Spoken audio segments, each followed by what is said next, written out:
hope you're well. So today I've decided to basically cook my meals for the week in one day and freeze some of them, put some of them in the fridge, the stuff that we're going to be eating the next few days. And yeah, I decided to bring you guys along with me because I've never bulk prepped meals for 2 days, let alone a week.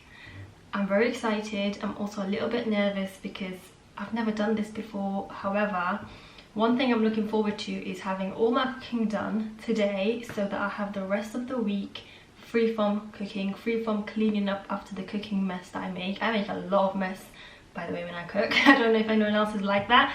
And I always have to clean my kitchen at the end of the day, so it's a lot of work. There's the cooking and there's the cleaning up, and then there's the prepping to cook. So that's 3 things I'm constantly having to do Monday to Friday. Sometimes I just order takeaway because I'm just not sure what to make. So I thought, why not be organized for once in your life? Write down a list of meals you are going to cook, go do the food shop, come home, cook it all in one day, sacrifice that one day, and you have the rest of the week free to do whatever you want. So that's what today is. I hope you guys enjoyed this video. I'm going to try my best to show you guys what I'm doing, but it isn't going to be an in-depth cooking recipe. Some of the recipes I'm making, actually, I've filmed videos for, so I'll link those down below. The rest, if you want a video for it, just let me know. But yeah, that's the gist of today's video. I hope you guys enjoy it, and if you enjoy watching these type of videos, make sure you subscribe. I'll definitely be sure to do more if you enjoy it.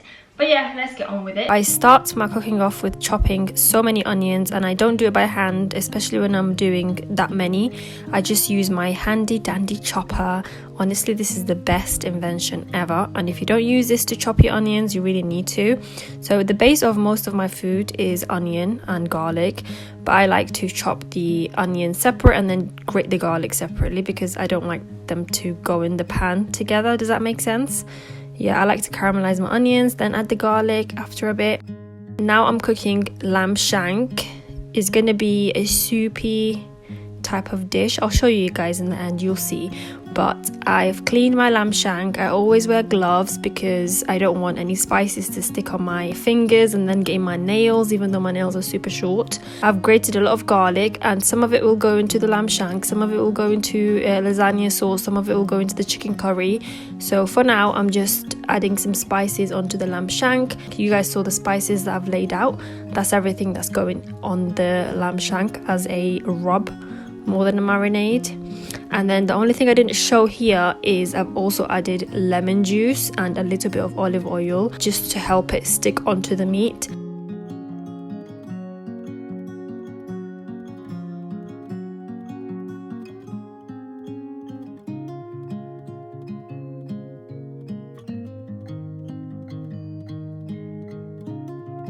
Once the onions have caramelized and I've added the garlic, now I'll be adding in my meat. So I just like to brown the meat first. Once it's brown on all sides, then I'll show you what I do next. But can you see the other little pot at the back there? That's also caramelizing. I've got lots of onions caramelizing here, but my husband wanted to make some lunch for himself and the kids, so he's making an omelette there. I'm just adding in stock, vegetable stock, and then I add in an onion gravy stock.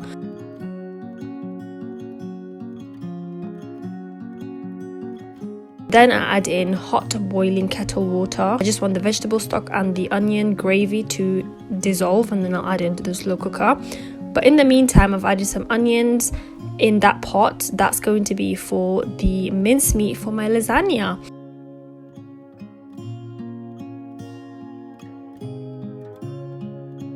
So once the stock has evaporated on the lamb shank dish and is all mixed in together, I transfer the lamb shanks onto the slow cooker, and it kept slipping from the grip, so my husband decided to do it for me just so that I don't burn myself, because I tend to do that quite a bit. I'm very clumsy. Don't know about you guys, but I am. And then I'm going to add some kettle water just to level it out a little bit so that the lamb shank cooks really well. And once that's done, I pop the lid on, put it on, leave it for a couple of hours. I'd say around 8 hours I've left it to cook for. And I've moved the pot at the back there to the front, and that's going to be my lasagna. Red sauce, I like to add mincemeat in there. Some people don't add mincemeat, I realize, but I do. I like it to be meaty. So once that's done, I just add in my lamb mince, I like it to be fat-free. I know some people find that really funny because some people say that the fat gives it flavor, but I just don't like it. I like my meat to be super clean, free from fat. Anyway,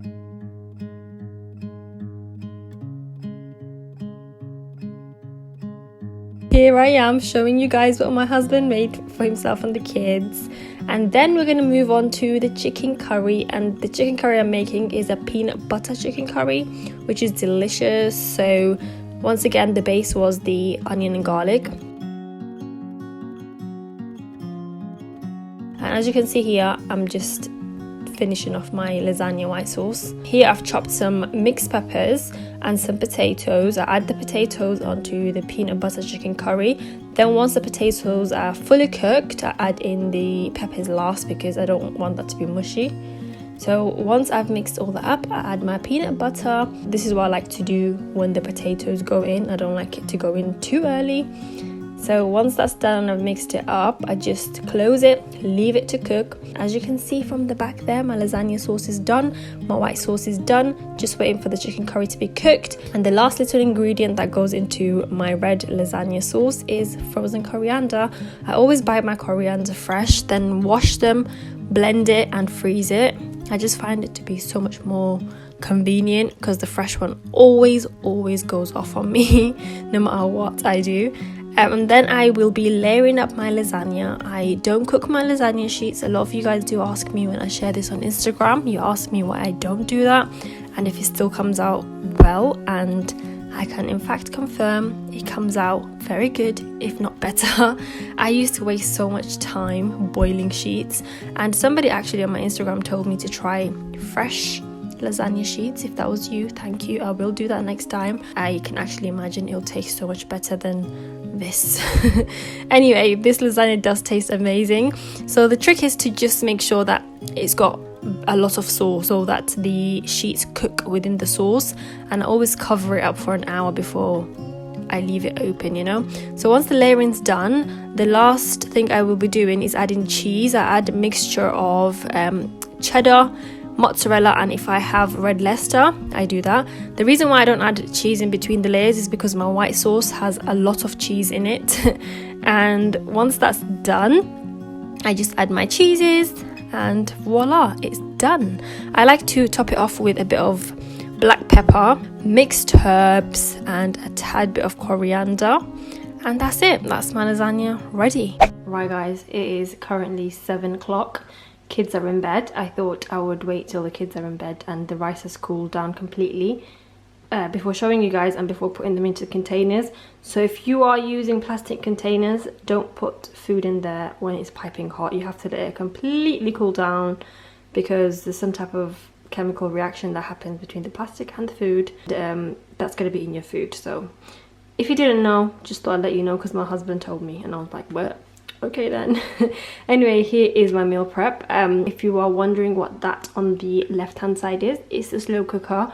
I'm still cooking even though it's pretty much cooked. I'll tell you why in a second, but I thought I'd show you guys my 4 meals that I have bulk prepped for this week because Friday is takeaway day and we just order in every Friday anyway. I've only made meals for 4 days even though I feel like it will last us a lot longer. I've overcooked, but it's okay. More food is better in case we have people come over, but I'll show you guys exactly what I've made, okay? So here we have salmon, which I've actually cooked the onion and garlic and then added the salmon, flaked it, got the skin off. It's the one from Aldi. And then I just, you know, flaked the salmon, added Cajun spice, salt, pepper, paprika, and that's it. Oh, and lemon juice, lots of lemon juice. And the reason why I've put this packet next to it is because I'm going to be creating noodle with veg on the day.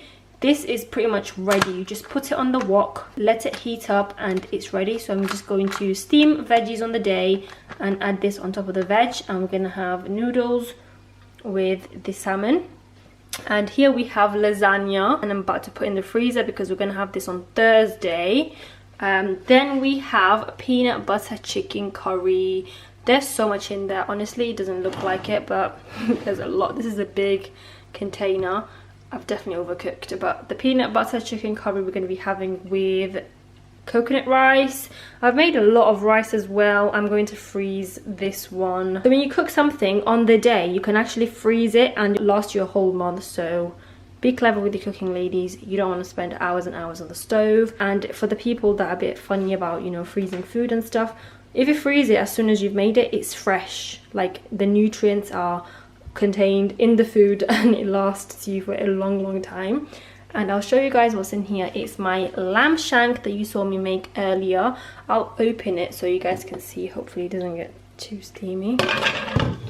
Yeah, so this is the lamb shank. The reason why I'm still cooking it, even though it's literally fallen off the bone, is because I've added carrots in like 15 minutes ago, and I forgot I wanted carrots in there. And it's not a curry, by the way. This is just soupy, and I want to have this with couscous. I don't have couscous at the moment, but yeah, that's what this is for. Let me go get a spoon.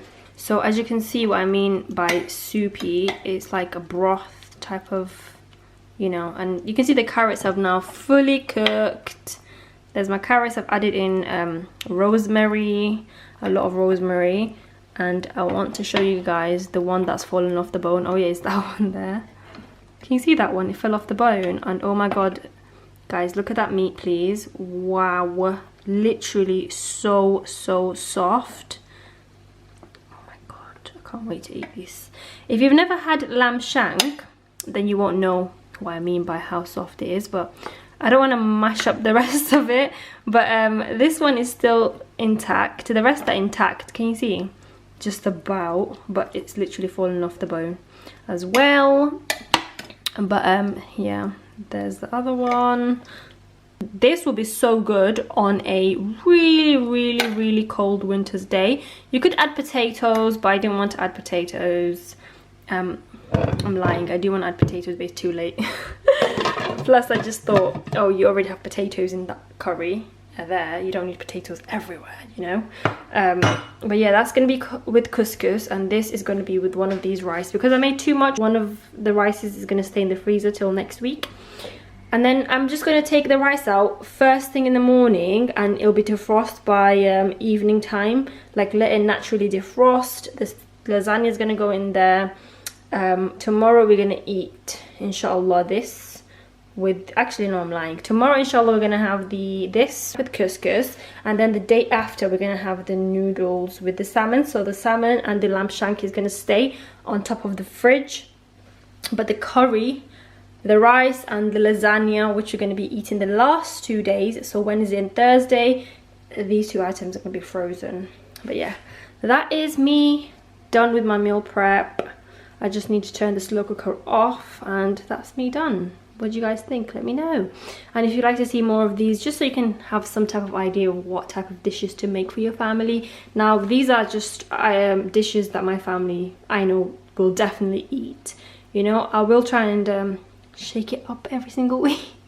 But yeah, let me know what you guys thought of this video by giving it a thumbs up, and comment down below if you want to see more of these. I'm definitely going to be doing more, 100%. I didn't find it very difficult, honestly speaking. And the kitchen isn't too bad. Look, things been washed, most of it in the dishwasher. My husband made, let me show you what he made, should I? There we go, that's what my husband made. Peri peri chicken. That's chicken with skin on. And we had a roast chicken dinner type of meal, you know, with roast potatoes. There's still some left, as you can see. He made a lot of food. We're just gonna pluck the rest of it, put it in a container, and that's our lunches. We also had some Yorkshire pudding and some gravy and some veg. That's just cabbage and broccoli. So that's what dinner was today, and as you can see, we have leftovers in there for lunches. It's my meal prep for the week. That's it. Thank you guys so much for watching. Take care. Bye bye.